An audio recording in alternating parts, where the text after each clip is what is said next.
Քանի որ մի քանի անգամ իմ անունը հնչեց, ավելի ճիշտ ազգանունը, պատվարժան դատարան, թույլ տվեք շատ հանգիստ խոսել։ Այո, ես դատարանը մինչև այս պահը որևէ մեկին չի զրկել արտահայտվելու այդ իրավունքից, ուղղակի ոչ։ Չէ, ձեր խոսքը ուղղակի կրկնվելու անհրաժեշտությունը չկա, խնդրեմ, տեսնենք ձեզ։ Ձեր խոսքը, քանի որ ընդհատեցի, դրա համար ասեցի թույլ տվեք։ Ուրեմն ես 3 հատ ուղիղ հարց եմ տվել ձեզ։ Ինչին է վերաբերում 2 հոգու գյուլելու եւ 15 հոգու բանտ դնելու պատմությունը։ Դուք վստահ եմ ականատես եք եղել խորհրդարանում ազգային ժողովի ամբիոնում իրար հերթ չտալով մարդիկ ասել են, որ մարդկանց գնդակահարում էին։ Մեզ ձեզ հարցնում եմ, դուք կարող եք պատասխանել այդ հարցին։ Չեք կարող, որովհետև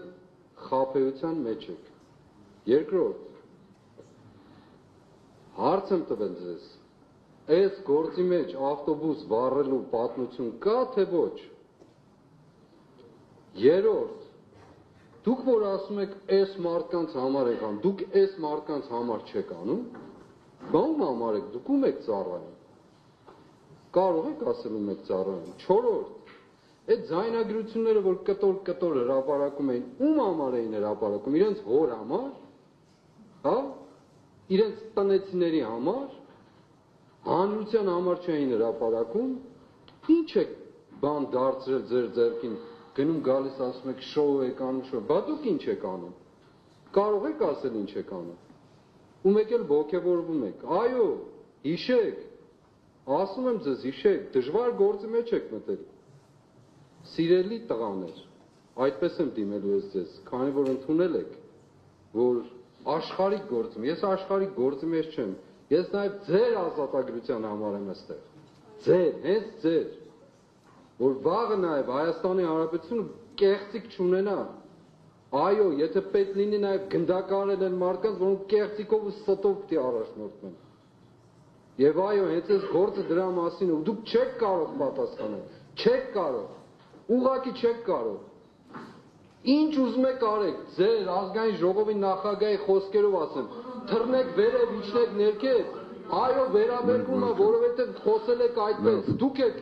ոչ մի իրավական բան չկա ձեր ասածների մեջ, երբ որ ասում եք, այս մարդկանց համար եք անում, բան համար վերաբերելի չէ, ում համար, ձեր ասածները վերաբերելի են, երբ որ ցույց եք տալիս այս մարդկանց համար, մենք այդքան հիմար ենք, դուք էլ այդքան խելոք եք։ Արգելներս նստեք, ինչի մասին եք խոսում, դուք ընդհանրապես, դուք դրսում չեք կարող շնչել,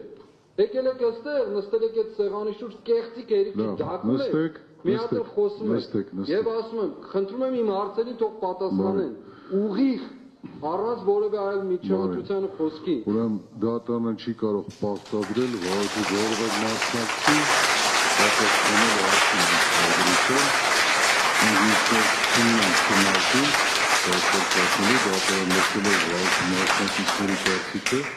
իմ կորոշումները յուրաքանչյուրի նախ սկսենք այնտեղից աղոթք անելու, բոլորս քրիստոնյա ենք, բնականաբար ցանկացած պահի կարող եք աղոթք անել բացառությամբ, բնականաբար դատական նիստի ընթացքում, որովհետև նիստի բնականon աշխատանքը կկատարենք դրանով, խափանենք դրանով, ինչ վերաբերում է կեղծիքին, որը որ պաշտպանական կողմը բոլոր պաշտպանները եւ մեղադրյալները նշեցին այդ կապակցությամբ, ձեր կողմից արծարծված բոլոր հարցերը իդենտիկ են, թե ոչ իդենտիկ, ձայնագրությունը եւ ծրագրությունը ինչ որ կատարվել է, դա դատարանը կարող է դրան գնահատական տալ միայն հիմնական դատալսումների ընթացքում